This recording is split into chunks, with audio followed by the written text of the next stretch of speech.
तर श्री स्वामी समर्थ. आज मी कुंड्या लावणार आहे. तर त्याच्याबद्दलचा आजचा हा छोटासा मिनी ब्लॉग असणार आहे.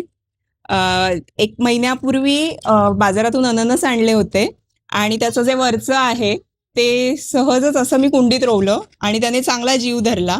तर म्हणून मग आज आता हे छोट्या कुंडीतून मोठ्या कुंडीत ट्रान्सफर करणार आहे.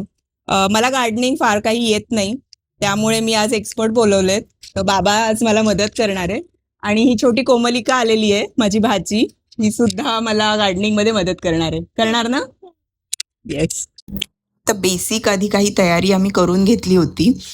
गहू चाळायची जी मोठी अशी चाळणी असते त्याच्याने आधी माती चाळून घेतली, म्हणजे बारीक माती आणि खडे असे जे मोठे मोठे आहेत ते वेगळे होतील. सोबत मी नारळाच्या शेंड्या घेतल्या आहेत. त्या मी टाकून देत नाही, त्या झाडं लावायला उपयोगी येतात. तर एक तुटलेली बादली होती, ती बादली घेतली. त्यात आधी जी जाड खडेवाली माती होती ती टाकली, त्याच्यावर नारळाच्या शेंड्या टाकल्या. त्यानंतर जो आपल्या झाडांची पानं सुकलेली असते त्याचा जो ओला कचरा असतो तो पण मी पूर्ण असा कोरडा करून ठेवून देते. तो कचरा थोडासा टाकला. ह्याच्याने ना माती भुसभुशीत राहायला मदत होते.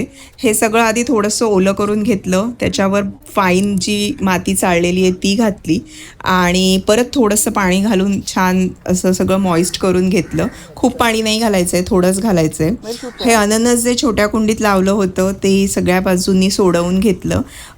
अगदी नाजूक हाताने करायचं काम आहे हे, जेणेकरून त्याची मुळं डॅमेज होणार नाहीत. आणि ती सोडवून घेऊन मग परत तीच जी ओली माती आहे अननसाची तीच माती ह्याला वापरली.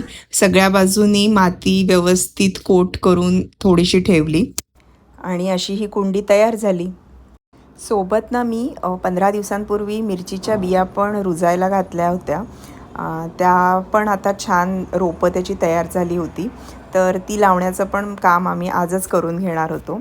त्यासाठी ही अशी एक मोठी पिशवी घेतली, बाजारात सहज उपलब्ध होते. आणि त्याच पद्धतीने ज्या पद्धतीने अननस लावलं त्याच पद्धतीने आता ही मिरचीची रोपंसुद्धा लावून घेतली.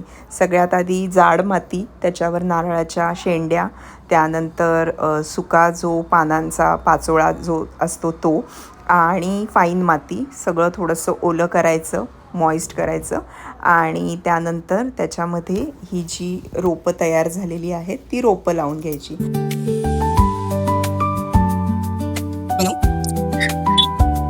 सो आता आम्ही कुंड्यांमधून, छोट्या कुंड्यांमधून ह्या मोठ्या कुंडीमध्ये ट्रान्सफर करून घेतलेली आहेत आणि शेजारून थोडीशी माती टाकून पाणी स्प्रिंकल करून घेतलेलं आहे आणि आता ही तिच्या रेग्युलर जागी आम्ही कुंडी प्लेस करणार आहोत.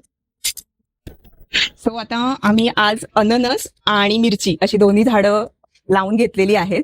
तर इथे हे अननस लावलंय एका मोठ्या बादलीमध्ये आणि बाकीची 2 जी झाडं लावली आहेत मिरच्यांची, 2 वेगवेगळ्या जातीच्या मिरच्यांची, ती अशी ह्या एका पिशव्यांमध्ये, मोठ्या पिशव्यांमध्ये लावलेली आहे. तुम्ही बघू शकता की किती मदत केलेली आहे. तो हात दाखव. हे कामात काम वाढवण्याचे जे प्रकार आहेत, तर बघू शकता किती स्वतःचा ड्रेस घाण केलाय आणि जायचा आता ओरडा आम्हाला दोघींनाही खायचंय. तर मला गार्डनिंगची आवड खूप आहे, पण तेवढं जमत नाही. मी शिकते हळूहळू. ह्या व्लॉग तुम्हाला कसा वाटला नक्की सांगा. ह्याच्यामध्ये काही सजेशन्स असतील तर कमेंट करून नक्की कळवा. पेजला फॉलो करा आणि चॅनल सबस्क्राईब करा. बाय.